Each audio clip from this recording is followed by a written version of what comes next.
आप सभी को एग्जाम नैनो यूट्यूब चैनल में फिर से हार्दिक स्वागत है। आज के सेशन में हम लोग बात करेंगे आपका जो हाल ही में एग्जाम हुआ 2 मई और 5 मई को। और उस एग्जाम में बहुत सारे स्टूडेंट्स का कमेंट आया था कि क्वेश्चन जो है 12 लेवल का पूछा जा रहा, सिलेबस से बाहर का पूछा जा रहा, लेवल बहुत ही हाई था। बट हम लोग आपको क्वेश्चन के साथ उसका रेफरेंस भी दिखाएंगे कि कहाँ से क्वेश्चन पूछा गया, किस बुक से क्वेश्चन पूछा गया, किस चैप्टर से क्वेश्चन पूछा गया। जितना ज़्यादा क्वेश्चन का हम एनालिसिस कर पाएंगे इस सेशन में उतना आपको मिल जाएगा। बाकी नेक्स्ट वीडियो में वीडियो का अगर रेस्पॉन्स अच्छा आया तो नेक्स्ट वीडियो में हम लोग फिर बाकी क्वेश्चन का भी डिस्कस करेंगे। साथ ही इससे पहले बता दें कि अगर आप कलेक्शन चाहते हैं मोस्ट इंपॉर्टेंट टॉपिक्स का, जो कि आपका एग्जामिनेशन में आपको हेल्प मिलने वाली है, तो आप एग्जामिनेशन एप्लीकेशन को डाउनलोड कर लीजिएगा। वहाँ पर ये पीडीएफ आपको मिल जाएगा, ये जो कंप्लीट पीडीएफ है। और ये जो पीडीएफ आपको दिख रहा है, इस पीडीएफ के थ्रू आपको बताएंगे कि आपका कितना क्वेश्चन हूबहू आपका एनसीईआरटी बुक से चिपकाया गया था। तो सबसे पहले हम लोग एक क्वेश्चन देखते हैं। क्वेश्चन यहाँ क्या पूछा जा रहा, आप क्वेश्चन को ध्यान से पहले पढ़ेंगे। क्वेश्चन पूछा जा रहा है कि निम्नलिखित में से किस वर्ष जो है आपका रसिया में सोशलिस्ट रेवोल्यूशनरी पार्टी का गठन किया गया था। तो ये क्वेश्चन आपका पूछा गया क्लास 9 के चैप्टर से। कहाँ से? क्लास 9 का आपका सोशल साइंस में जो इतिहास वाला किताब है, वहां से आपका जो रशियन रेवोल्यूशन वाला, रूसी क्रांति वाला जो चैप्टर है, वहां से ये क्वेश्चन पूछा गया कि कब जो है रशिया में सोशलिस्ट रेवोल्यूशनरी पार्टी का गठन हुआ। अब आप इस नोट्स में आप रशियन रेवोल्यूशन वाला चैप्टर में जाएंगे तो आपको साफ साफ दिखाई देगा इसके बारे में, डिटेल्स में किया गया बात। और ये सारे नोट्स जो है आपका एनसीईआरटी बुक से ही उठाया गया है। जैसे ये वाला जो चैप्टर है आपका यूरोप में समाजवाद एवं रूसी क्रांति, यहाँ सोशलिस्ट पार्टी के बारे में बात हो रहा था। तो हम लोग सोशलिस्ट पार्टी की ओर आगे बढ़ेंगे। जस्ट ए मिनट, सारा चीज हम लोग यहाँ नोट करके रखे हैं। यहाँ पर रशियन क्रांति देख पा रहे हैं यहाँ पर।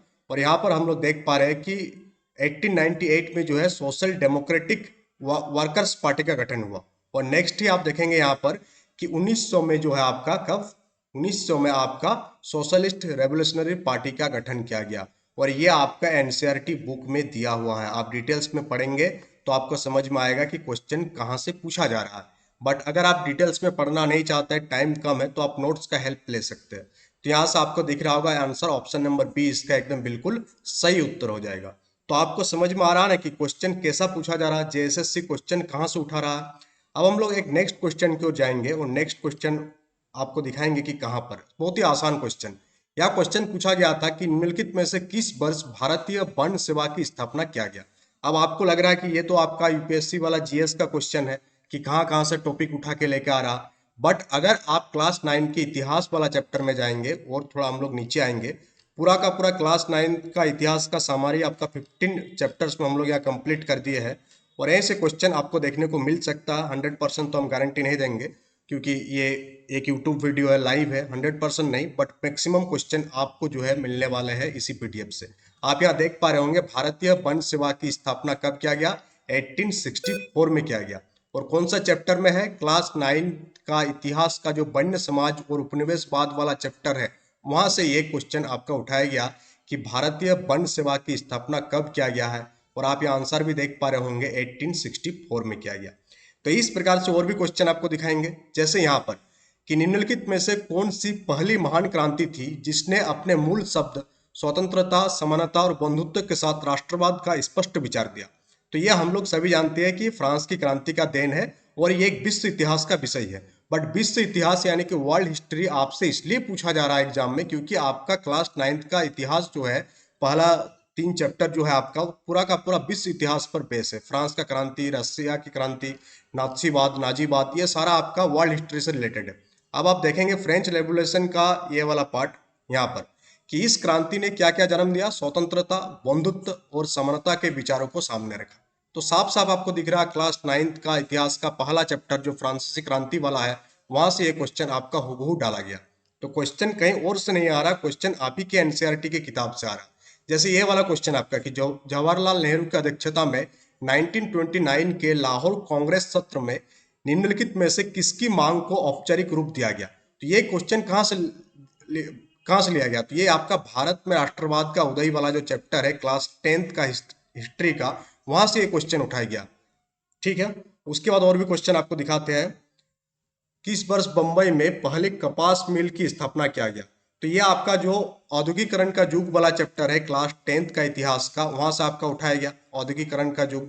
तो ये भी आपका क्लास 10th से उठाया गया। बहुत कोई ये बोला कि क्लास 12 से भी आया आया है, बट क्लास 10th का टॉपिक क्लास 9th का टॉपिक से ज्यादा क्वेश्चन हम लोग देख पा रहे हैं यहाँ पर। फिर ये सूती वस्त्र वाला चैप्टर, ये भी आपका औद्योगिकरण का युग वाला चैप्टर से क्लास 10th का इतिहास से लिया गया। फिर हम लोग प्रिंटिंग प्रेस का बात कर रहे हैं कि किसने 1430 के दशक में पहला ज्ञात प्रिंटिंग प्रेस विकसित किया। तो गुटेनबर्ग के द्वारा किया गया। और ये कौन सा चैप्टर में आपका, इतिहास का चैप्टर नंबर 5 क्लास 10, इतिहास क्लास 10 चैप्टर 5। चैप्टर का नाम क्या है कि मुद्रण संस्कृति और आधुनिक दुनिया। वहां पर आप जाइए, ये क्वेश्चन का आंसर आपको मिल जाएगा। तो इस प्रकार से जितने भी क्वेश्चन हम लोगों को देखने को मिल रहा है, सारा क्वेश्चन आपका कहाँ से आ रहा है, एनसीईआरटी बुक से आ रहा है। और भी हम लोग कुछ क्वेश्चन देखेंगे, जैसे यहाँ ये वाला चैप्टर आपका कि निम्नलिखित में से कौन सा शहर जो है 2500 ईसा पूर्व के बाद मेसोपोटामिया की शाही राजधानी के रूप में विकसित हुआ। तो ये जो चैप्टर, ये आपका क्लास 12 का है, सॉरी क्लास 11 का, ये आपका क्लास 11 का इतिहास से लिया गया है। क्लास 11 का इतिहास से ये क्वेश्चन को लिया गया है। तो क्लास 11 का इतिहास से हम लोगों को क्वेश्चन देखने को मिल रहा। फिर हम लोग अगर देखेंगे, चंगेज खान वाला भी आपके क्लास 11-12 का कॉन्सेप्ट है। ये वाला भी आपके क्लास 11-12 का कॉन्सेप्ट है। तो क्वेश्चन जो पूछा जा रहा है क्लास 11th और क्लास 9-10 का जो एनसीईआरटी का कॉन्सेप्ट है, वहीं से क्वेश्चन आ रहा है आपका।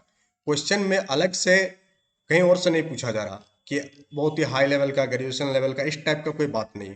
बट अगर हम लोग साइंस वाला सेक्शन में जाएंगे, बहुत कोई का डाउट था कि साइंस वाला में जो हम लोग क्वेश्चन जो क्वेश्चन जो दिया जा रहा था, उसमें आपका ये वाला क्वेश्चन देखिए आप, इटली में 1815 के बाद किसने राजशाही को उखाड़ फेंकने के लिए क्रांति लाने की साजिश रची। ये आपका कौन सा, यूरोप में राष्ट्रवाद वाला चैप्टर क्लास 10th का इतिहास से।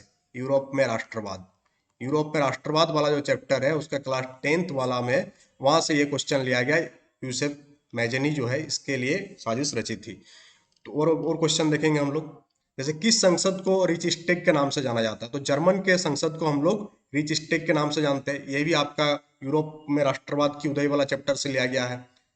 तो ये सारा आपको जो है क्लास 9th और 10th का मैक्सिमम चैप्टर को भी आप कवर कर लेते हैं, तो आप बहुत आगे चले जाएंगे बाकी बच्चों से जो यहाँ हुआ पढ़ाई कर रहे हैं बिना कॉन्सेप्ट का, बिना हाथ पैर का, कहाँ से क्वेश्चन पूछे जा रहे हैं जानकारी बिना लिए। सिर्फ और सिर्फ जीके पढ़ने से आपका ये कंप्लीट नहीं होने वाला है आपका पीआरटी का पेपर। इसमें आपका to the point topic wise आपको एनसीईआरटी सिलेबस को कवर करना होगा, एनसीईआरटी बुक को कवर करना होगा। अब हम लोग थोड़ा साइंस वाला सेक्शन में जाएंगे कि साइंस कहाँ से पूछा जा रहा है, सो दैट आपको क्लियर हो जाए कि साइंस में आपको कहाँ तक पढ़ना है। हाँ, साइंस वाला में हम लोग आ गए हैं। चलिए पहला से देखते हैं हम लोग क्वेश्चन नंबर, जलवाष्प का। जैसे यहाँ पर देखिए, जैसे जलवाष्प का जल में परिवर्तन को क्या कहते हैं। तो ये एक बहुत ही बेसिक कॉन्सेप्ट है, ऐसा नहीं कि क्लास 12 का कॉन्सेप्ट है। ये आप क्लास 8, 9, 10 में पढ़े होंगे, क्लास 8 या 9, या आई थिंक ये क्लास 9th वाला, क्लास 9th का जो द्रव वाला चैप्टर है, पदार्थ क्या पदार्थ शुद्ध है, वो वाला चैप्टर से आपका लिया गया है। उसके बाद अगर हम लोग बात करें क्षमता की गणना करें, calculate the potential of P. तो ये सब जैसे कुछ कुछ क्वेश्चन है, ये सारा क्वेश्चन आपका क्लास 12 का बहुत ही बेसिक कॉन्सेप्ट से लिया गया है। इसके लिए ऐसा नहीं कि आपको क्लास 12 का साइंस का बहुत ही हाईफाई नॉलेज होना चाहिए, बहुत ही बेसिक कॉन्सेप्ट ये सब लिया गया है क्लास 12 का और क्लास 11 का। जैसे ये वाला चैप्टर हो गया, ये तो आपका क्लास 10th का साइंस से लिया गया है। तो ये आपका क्लास 10th का साइंस से ये क्वेश्चन आपको लिया गया है। तो ये आपको क्लियर हो रहा है, क्लास 10th का साइंस का क्वेश्चन है। क्वेश्चन को देख कर ही आपको पता चल रहा है। विद्युत धारा के चुंबकीय प्रभाव वाला चैप्टर से ये क्वेश्चन को उठाया गया है। द्विध्रुव का चुंबकीय क्षण ज्ञात कीजिए। तो ये सारा जैसे न्यूमेरिकल हो गया, ये न्यूमेरिकल आपका क्लास 12 का है। तो ये न्यूमेरिकल आपका क्लास 12 से पूछा गया है। उसके बाद आपका लूप में चुंबकीय प्रभाव का परिमाण बढ़ रहा है तो परिध धारा, ये भी आपका विद्युत धारा के चुंबकीय प्रभाव से इस क्वेश्चन को लिया गया है। और ये ट्रांसफार्मर वाला आपका क्लास 12 का है। किसका कॉन्सेप्ट है, क्लास 12 का साइंस का कॉन्सेप्ट है। तो एक काम हम लोग एक और चीज करेंगे जिसका वीडियो हम लोग कल बात करेंगे कि क्लास 12 और क्लास 11th का कौन कौन सा चैप्टर्स आपको ध्यान देना है, मोस्ट इंपॉर्टेंट। ऐसे तो ध्यान आपको सभी चैप्टर्स देना है क्योंकि क्लास 12 का लेवल बताया गया है, बट कौन कौन सा चैप्टर को आप बेहतर कर सकते हैं, इसके बारे में हम लोग कल के सेशन में एक बार डिटेल्स में बात करेंगे। और इस पीडीएफ को अगर आप चाहते हैं तो आप एप्लीकेशन को डाउनलोड कर लीजिएगा, वहां पर ये पीडीएफ आपको अवेलेबल होगा। पीडीएफ के लिए एक मिनिमम फी रखा गया, उस फी को आपको पे करना है, बहुत ही मिनिमम फी है, उसको आप आराम से जो है टॉलरेट कर सकते हैं। उस फी के साथ आपको इस टाइप से सेक्शन वाइज पीडीएफ आप मिलेगा। जैसे पहले हम लोग प्लान किए थे पूरा कोर्स टाइप से, बट जैसा हम लोगों को रिव्यू आया कि अब बहुत ही टाइम कम बचा है और पूरा का पूरा कोर्स लेने में बहुत ही कम विद्यार्थी इंटरेस्टेड थे। नेक्स्ट टाइम में जब हम लोग कोर्स लॉन्च किए, पहले टाइम में बहुत ज़्यादा विद्यार्थी इंटरेस्टेड हुआ था, बट ड्यू टू 7 डेज ही कोर्स लॉन्च हुआ था तो फी हम लोग उसको रिफंड कर दिए थे।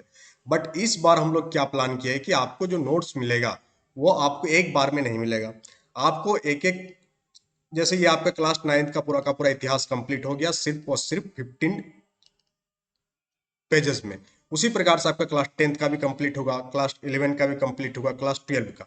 तो इस प्रकार से अब आपको नोट प्रोवाइड किया जाएगा, यानी कि आपको अब सेक्शन वाइज नोट प्रोवाइड किया जाएगा। हिस्ट्री का सेक्शन के लिए आपका एक नोट्स मिलेगा, ज्योग्राफी के लिए आपको अलग सेक्शन मिलेगा, और सेक्शन वाइज ही आपको वो सारा परचेज करेंगे और आपका एप्लीकेशन में सारा रहेगा, जब तक आप चाहे पढ़ सकते हो उसको। 2 साल का वैलिडिटी रहेगा सारा नोट्स का। ऐसा नहीं कि ये सारा नोट्स आपको इसी एग्जाम में हेल्पफुल होगा, आपका आगे आने वाले एग्जाम्स में भी ये सारे नोट्स आपको हेल्पफुल होगा। तो चलिए हम लोग सेशन को यहीं पर खत्म करते हैं। एप्लीकेशन को डाउनलोड कर लीजिएगा और वहां से ये सारा पीडीएफ को आप प्राप्त कर सकते हैं। एप्लीकेशन में आपका प्रीवियस ईयर पेपर भी डाल दिया जाएगा। चलिए मिलते हैं नेक्स्ट सेशन में।